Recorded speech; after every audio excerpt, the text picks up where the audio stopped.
안녕하세요. 머니우 구독자 여러분들, 에코프로 보도록 하겠습니다. 오늘 뭐 거의 오르지도 않고 떨어지지도 않고 뭐 보합권에서 이렇게 좀 진행이 중입니다. 36만 6천 주 정도 현재까지 거래량 나왔고요. 어 양극재 부분의 기업들이 아직까지 좀 탄력을 못 받고 있는 걸로 보이고 있습니다. 뭐 나머지 삼성 SDI나 뭐 포스코 퓨처엠이나 그래도 1% 이상 상승 처리가 나가면서 조금 탄력을 받고 있는 모습인데, 에코프로나 뭐 LNF나 좀 양극재 관련된 기업들이 아직까지는 순환매 장세에서 수급 처리가 좀 들어오고 있지 않는 모습입니다. 전체적으로 시장 자체가 이제 북한하고의 지정학적 리스크 부분 때문에 턴어라운드가 완벽하게 나올 수는 없고, 이제 스케줄이 나오는 기업들이나 이슈성이 나오는 기업들 위주로 수급 처리가 좀 들어가고 있는 걸로 보이고 있습니다. 그래서 에코프로도 지금 한번 좀 살펴보도록 하겠습니다. 투자자 먼저 매매 동향 보시면, 외국인들이 그래도 금요일 이후로 오늘까지 매수세가 들어오고 있습니다. 기타 법인 쪽에서 매수가 들어가고 있고요. 어 지금 매도를 그동안 때렸던 물량이 워낙에 많기 때문에 조금 물량 담는다고 해서 수급 처리 측면에서 완전히 턴어라운드가 나오고 있지는 않습니다. 그래서 기관하고 이제 금토 쪽에서 약간은 덜어내고 있는 모양새가 나오고 있는데, 이거는 계속적으로 수급 상태는 체크를 해 봐야 될 걸로 보이고 있고요. 우선 이제 뭐 아시겠지만 개별 기업에 대한 문제는 크게 없습니다. 근데 지금 북한하고의 이 파병 해 가지고, 또 우리나라에선 155 포탄 등을 여기 우크라이나다가 지원한다고 해 가지고 인제 북한하고 우리나라하고 완벽하게 다른 방향 쪽으로 가고 있기 때문에 좀 지정학적 리스크가 있어서 외국인 투자자들이 들어오지 못하는 모습을 보이고 있고요.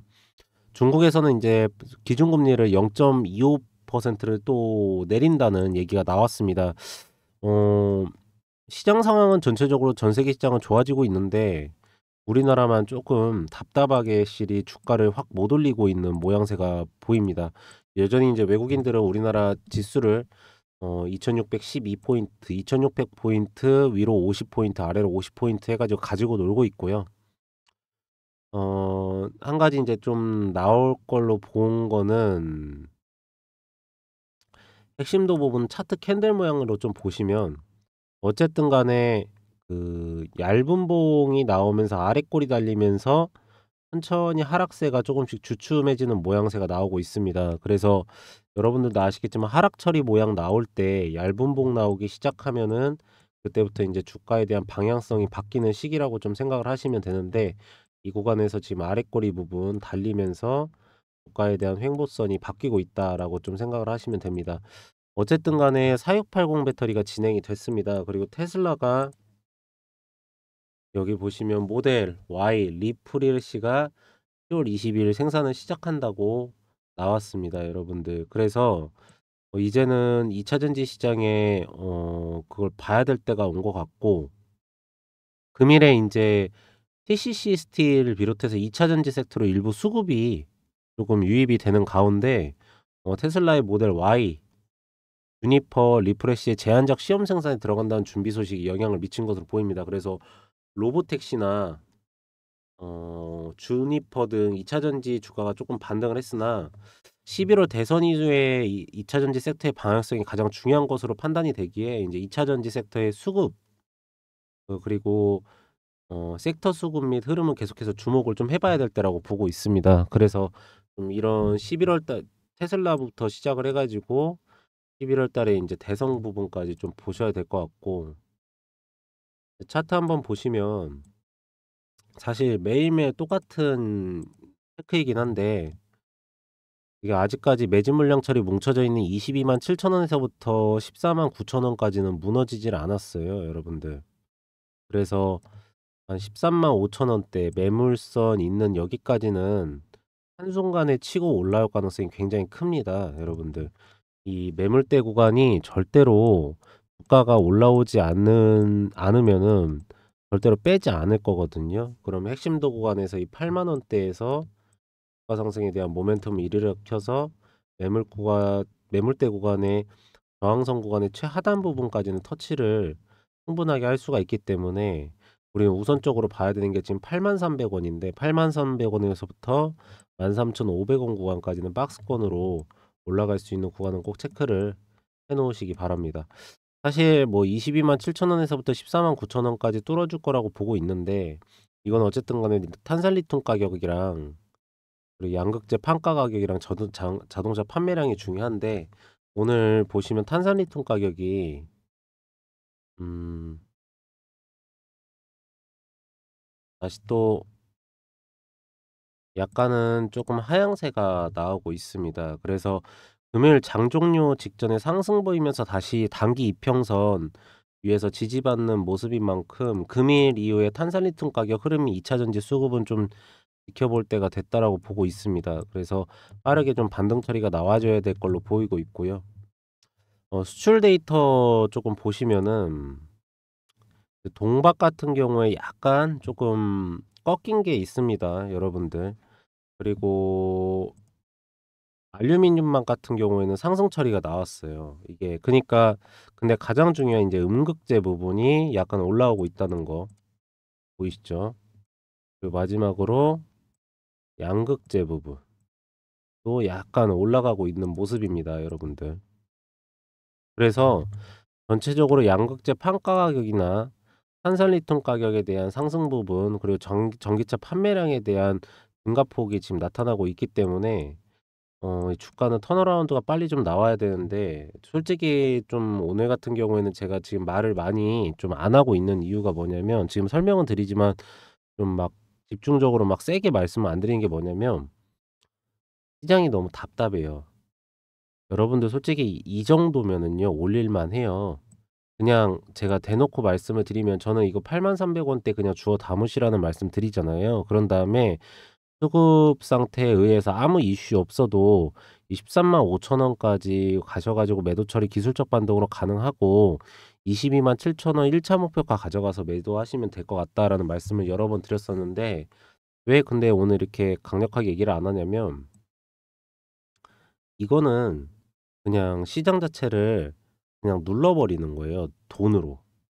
그러니까 지금 시장이 올라가야 돼요. 사실 이 2,600 포인트에서 지금 머무를 때가 아닙니다. 바이오 섹터 같은 경우에도 실적이 잘 나오는 기업들은 되게 잘 나오고요.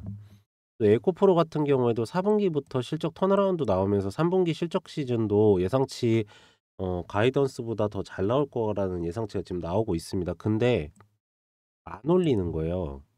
이거는 기관하고 금토 쪽에서도 그냥 누르고, 외국인 같은 경우에도 지금 좀 담고 있긴 하지만 오히려 이 바이오 섹터가 올라가 가지고 매도 처리해 놓은 금액이 많기 때문에 조금 담고 있는 것뿐이에요. 그니까 지금은 어떤 시장이냐면, 개별 기업이 어 개별 기업으로 이렇게 보는 게 아니에요. 그냥 시장만 보고 하고 있는 거기 때문에, 시장만 갖고 싸울 때는 돈 많은 놈들이 무조건 이겨요.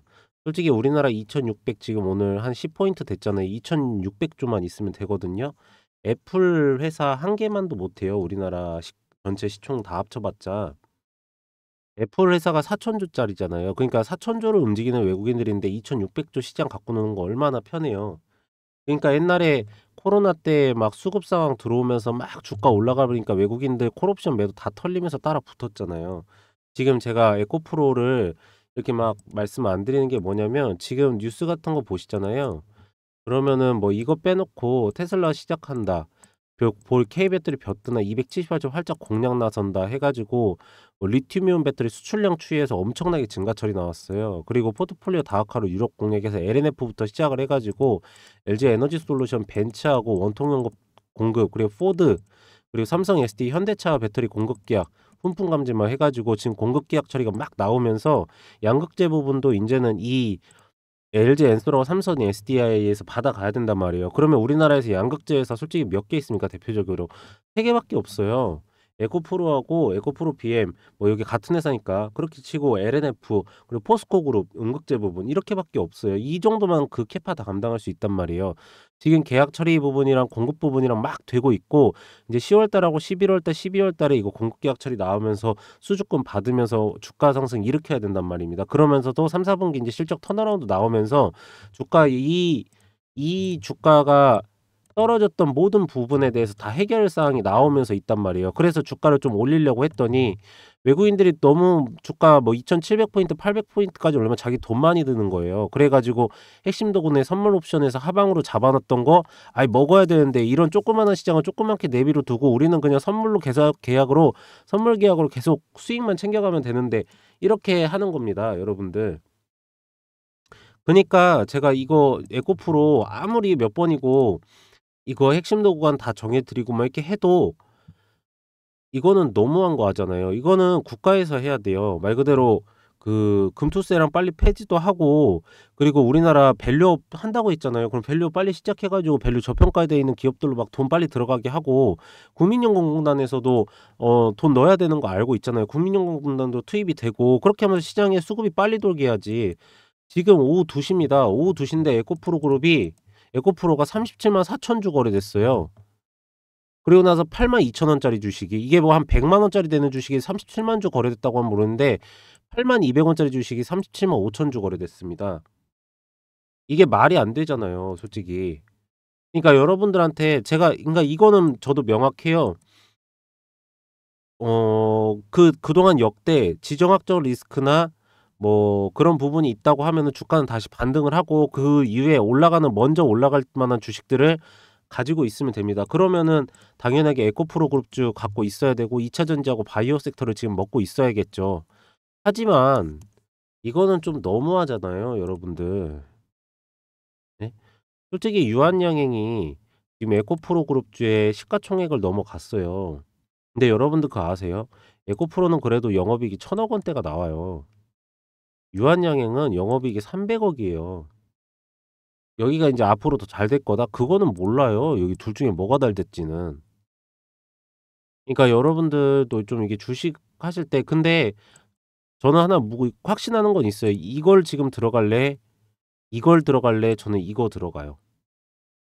이렇게 바닥에 깔려 있는 거 사면은 떨어질 가능성이 없기 때문에 올라가는 게 막 승질처럼 막 올라가진 못하더라도 바닥에서 샀기 때문에 편안하고 올라갈 때 크게 먹을 수 있거든요.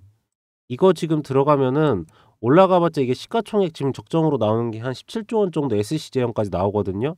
여기 들어가면은 지금부터 한 4-5만 원 들어가면 완전 최고점, 많이들 오버슈팅 친 것 때문에 무조건 빼야 돼요. 근데 에코프로 같은 경우에는 핵심도 구간만 봐도 이 135,000원 구간 기술적 반등으로도 충분히 가능하고, 여기에서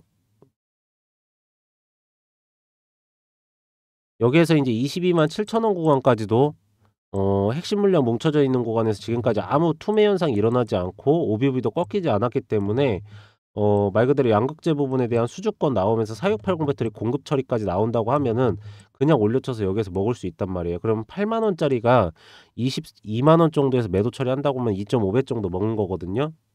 괜찮습니다, 이 정도면.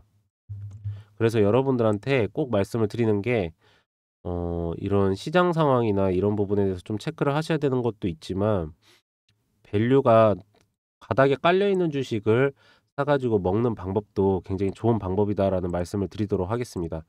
그리고 2주 앞으로 다가온 대선입니다. 그 관세 정책 최대 관심인데 11월 5일 날 미국 대통령 선거를 앞두고 국내 기업들이 해리스 민주당 후보하고 트럼프 공화당 후보의 관세 공략에 좀 관심을 보이고 있습니다. 해리스 후보는 전면적 관세 부과는 반대하나 어 중국산 뭐 철강이나 알루미늄 등 전략적 표면 관세를 추진해 놓은 바이든 정부의 기조를 이어가면서 동맹국가의 국제 영역, 그리고 다자협상을 중심으로 한 경제 안보 경력 강화의 방침을 둘 것으로 보이고요. 트럼프 같은 경우에는 수입품에 현재 3%대 미국의 보편적 관세를 최대 20%로 상향하고 중국산 수입에 60% 관세 부과액을 좀 공약을 한 셈입니다. 그래서 우리나라는 사실 이 관세 부분에서는 반사 수혜를 봐요. 이 부분에서는 반사 수혜를 무조건 봅니다. 2 차 전지나 뭐 반도체나 다 보는데 가장 중요한 건 이제 IRA예요, IRA. 말 그대로 우리 2 차 전지 인제 에코프로 같은 경우에는 전기차 부분에 IRA 전기차를 살 때 이 보조금 지원을 해 주냐, 이 부분이 인제 키포인트거든요. 보조금 지원 IRA가 만약에 폐지가 돼 버리면은 말 그대로 전기차 보조금이 없기 때문에 수요가 줄어들 거고 가격이 떨어질 거고 그럼 2차 전지 배터리 가격이 떨어질 거고 양극재 가격도 떨어지기 때문에 이 부분이 가장 큰 문제니까 이걸 계속 체크를 하세요. 근데 최근에는 해리스나 트럼프나 전부 다 IRA 법안 유지 쪽으로 가고 있기 때문에 크게 문제는 안 되는데 그래도 해리스가 되는 게 좋겠죠, 여러분들. 그래서 이 부분에 대한 거는 대비 처리를 하시고 시나리오도 좀 갖고 계시면 좋으실 걸로 보이고 있습니다. 그래서 에코프로는 오늘 여기 정도까지만 보면 될 것 같아요, 여러분들. 그래서 답답한데 저도 답답합니다. 하지만은 주가가 올라갈 거라는 거, 그리고 하반기에 스케줄이 있다라는 거, 그리고 바닥에 깔려 있는 섹터들이 많이 없는데 그 와중에서도 에코프로는 그렇다는 거. 그래서 지금 더 이상 빠질 수 없는 안전한 기업, 턴어라운드가 나올 기업이기 때문에 여러분들께서 잘 가져가셔서 좋은 성과 있으시기 바랍니다. 마지막으로 구독하고 좋아요 한 번씩만 부탁을 드리고요. 전 다음 시간에 더 좋은 내용으로 돌아오도록 하겠습니다. 오늘도 영상 시청해 주셔서 감사합니다.